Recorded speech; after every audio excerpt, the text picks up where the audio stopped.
Okay, as I start phase one, I don't know what to expect. I'm anticipating that my students will fill out the survey correctly and do the necessary research pertaining to the questions. Um, I'm expecting to use my eighth graders to give very positive feedback and helpful data towards how they will perceive and how they see technology integrated in the classroom.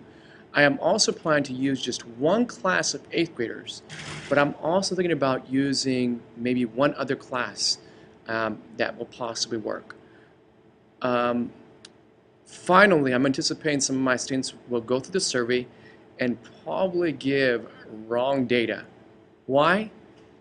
These are middle school students and they just don't have the patience to sit there and take a survey for very long.